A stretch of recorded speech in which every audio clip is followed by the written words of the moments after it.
રાજ્ય સરકારના operation mule hunt અંતર્ગત સાયબર ફ્રોડ કરતા મૂળ તાપી જિલ્લાના 3 આરોપીઓની સાયબર ક્રાઇમ બ્રાન્ચે કરી ધરપકડ. અલગ અલગ મ્યુલ બેંક એકાઉન્ટનો ઉપયોગ કરી કરાતી હતી ઠગાઈ. કમિશન લઈને મ્યુલ એકાઉન્ટનો ઉપયોગ કરી સાયબર ફ્રોડના નાણાં સગે વગે કરતી ટોળકીના 3ની કરાઈ અટક. આઈસીઆઈસીઆઈ બેંકમાં મ્યુલ એકાઉન્ટ ખોલાવી કરાતો હતો સાયબર ફ્રોડના નાણાંના સગે વગે કરવાનો કારોબાર. એક વર્ષમાં 2 અલગ અલગ બેંક એકાઉન્ટમાં 1,45,00,000 તેમજ 1,33,00,000ના કરાયા હતા ફ્રોડ ટ્રાન્ઝેક્શન. 20% કમિશન લઈને આરોપીઓ કરતા હતા ગોરખ ધંધો.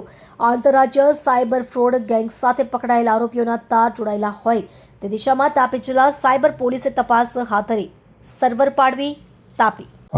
સાયબર ક્રાઇમના ગુનામાં વપરાતા મ્યુલ બેંક એકાઉન્ટનો ઉપયોગ કરી અને સાયબર ક્રાઇમ આચરતા ગુનેગારો વિરુદ્ધ કાયદેસરની કાર્યવાહી કરવા માટે થઈ સમગ્ર ગુજરાત રાજ્યમાં માનનીય નાયબ મુખ્યમંત્રી શ્રી સાહેબનાઓની સૂચનાથી ઓપરેશન મ્યુલ હન્ટ અંતર્ગત એક સ્પેશિયલ ડ્રાઈવ રાખવામાં આવી છે, જેના ભાગરૂપે જ તાપી જિલ્લામાં પણ આની કામગીરી ચાલુ છે.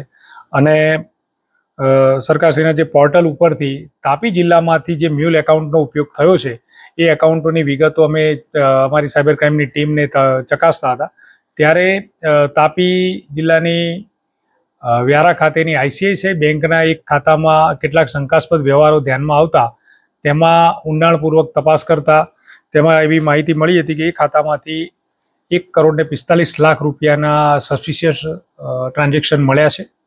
અને એ ટ્રાન્ઝેક્શન વિશેની વાત કરું તો એ નાણાં સાયબર ફ્રોડથી મેળવેલા નાણાં હતા.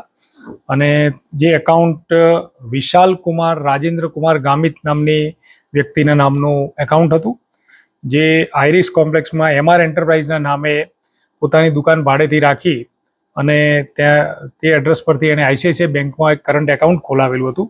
અને એ એકાઉન્ટનો ઉપયોગ તે સાયબર ફ્રોડ દ્વારા મેળવેલા નાણાં એ સગે વગે કરવા કમિશનથી એકાઉન્ટનો ઉપયોગ કરતો હતો.